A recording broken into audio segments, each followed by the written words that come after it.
What's up, YouTube, and welcome back to my channel. And in today's video, I'm going to talk about the Alabama Crimson Tide's O-line position going into 2023. But before I get into it, if you haven't, please like, share, subscribe to the channel. By doing so, it greatly helps out my channel and it helps me grow as a content creator. To be honest, guys, this is a position group that I got my eyes on. I'm kind of, nervous about, but we still have some players at the position of value. And we just topped off the #1 recruiting class, and we got a lot of talented guys coming in at the position. I'm gonna just go ahead and name off a couple of guys that's not there anymore. Of course, Tyler Steen, offensive tackle, left tackle, to be exact, for the Alabama Crimson Tide last season, came from Vanderbilt. This was a guy that had experience, was a veteran, and he's no longer with the Tide. So we got to fill in that left tackle position. And we also losing out on two other guys, a guard, and losing Javion Cohen. This is a guy, a lot of experience on the O-line. Just shocked everybody. Just decided, to enter the transfer portal. This was a guy that was a starter for most of the season, and decided to leave, and he eventually landed over there in Miami. So he's there at Miami.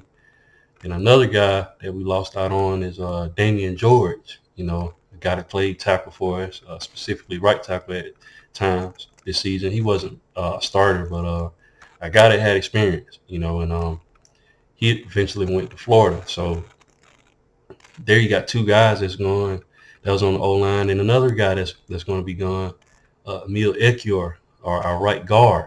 He's gone.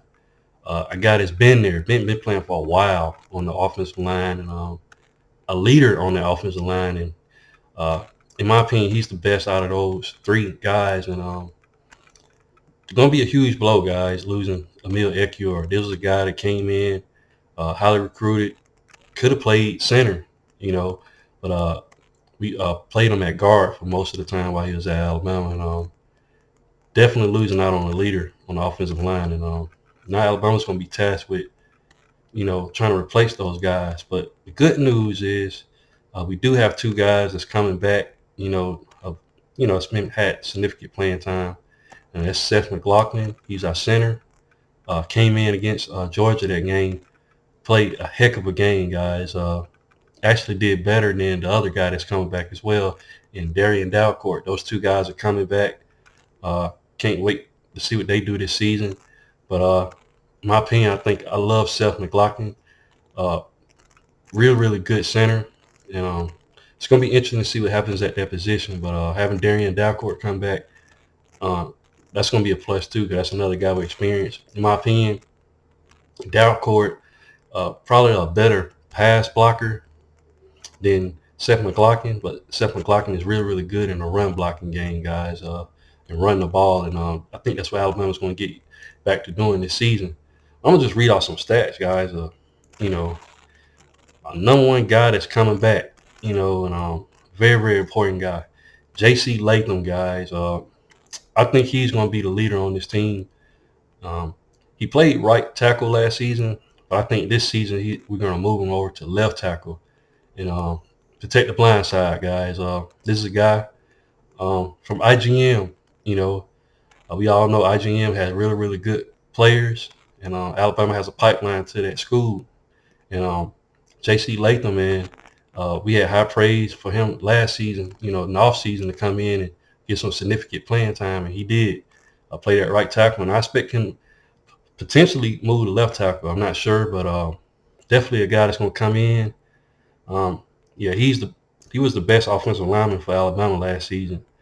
And in 2022, he allowed 0 sacks, so he didn't allow any sacks last season, guys. And he had 517 pass block snaps and received a pass blocking grade of 84.6. So that's really good, guys. He's probably going to be our best offensive lineman coming into 2023, guys. And I can't wait to see what he does and which position he's going to play, whether it's going to be left tackle or right tackle. But he's definitely going to be playing at a tackle position, so can't wait to see what he does. Another guy, was a freshman last season, but came from IMG as well. Tyler Booker. I mean, this is a guy, when he came in the game, guys, it like he significantly helped our run game. And definitely can't wait to see what he does. I know he's going to probably play at one of the guard positions, so uh, probably play at, left guard, fill in for Cohen. Put him right over there with J.C. Latham. If J.C. Latham plays the left tackle position, that would really, really be good for our O-line.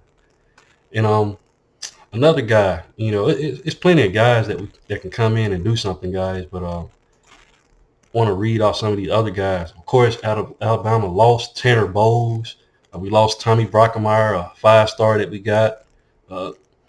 He's been on the on the coaching, team, for a while. Not the coaching team, but the team as a while, and just never was able to get his imprint get on the field.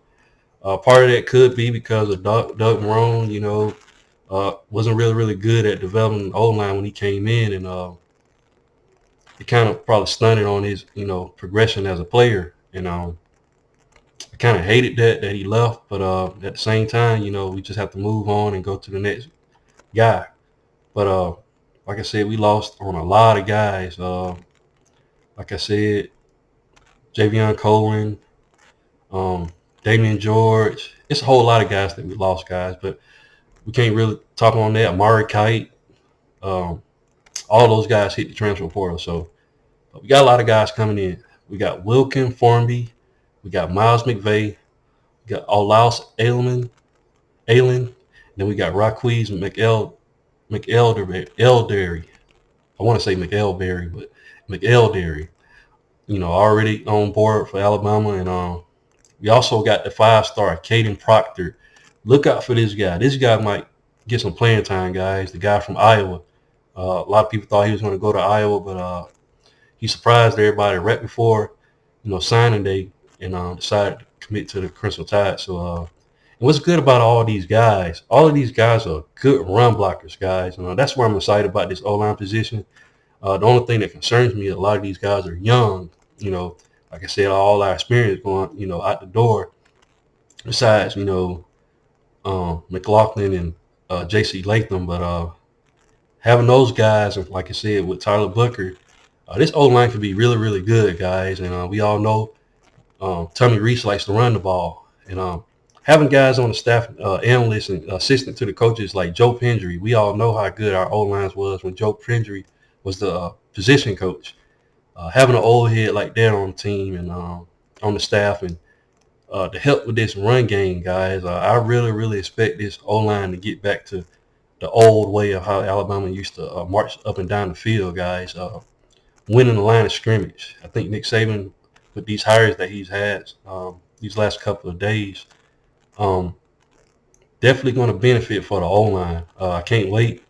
Like I said, a lot of guys, man. All these guys are good at run blocking. These guys are huge as well, guys. So, like I said, with the two IMG guys, Latham and Booker, they can follow in the footsteps of Evan Neal. We all know how good Evan Neal was. Came in from IMG, 5-star tackle. Really, really good guy. And as long as, we've had IMG players, man, they always lived up to their billing. So, I expect Booker to probably play at one of the guard positions. And if I was to just give my prediction of my starting guys, it's another guy that I forgot about, Terrence Ferguson. This is another guy that came in, been on the staff, guy from Georgia, really, really good player. He can be in the mix at one of the guard positions. Jaden Roberts, that's another guy that can be in the mix. So Alabama has a lot of guys, and it's going to be interesting to see what happens this spring, and maybe we can get a good look and see who's, might be the starters on the O-line. But if I had to give my prediction for my starting O-line, I think J.C. Latham is going to start at left tackle. I think Tyler Booker is going to be the left guard. I think Seth McLaughlin is going to be the center. I could see Terrence Ferguson being the other guard at right guard. And tackle, I think Caden Proctor might get it, guys. I'm not sure. It's a lot of guys. Like I said, we got a lot of younger guys coming in. But Caden Proctor could come in and make an immediate impact, guys. But that'll be my my 5 guys that's going to start, but we're going to have to see what happens before the season starts and who's going to be on the depth chart, and I'm definitely going to do a video on that. But this O-line, I expect them to get back to physical football, guys, dominating the line of scrimmage. Alabama has struggled to run the ball. We've gotten better with uh, our new offensive line coach there. Uh, I can't think his name right now, guys. Having a brain fog right now, but Eric Walford. With him coming in, um, he did what he could do with the O-line that he had, and I think this season the O-line is going to definitely improve. Like I said, that's going to be our bread and butter to win at the line of scrimmage. And I can't wait, guys. Like I said, a lot of talent on this O-line. But what do you guys think? Do you think Alabama's O-line is going to get back to physical football, dominating at the line of scrimmage? You guys let me know. And once again, guys, if you haven't, please like, share, subscribe to the channel. And I'll definitely be back with more college football content. Thanks, guys, and roll tide.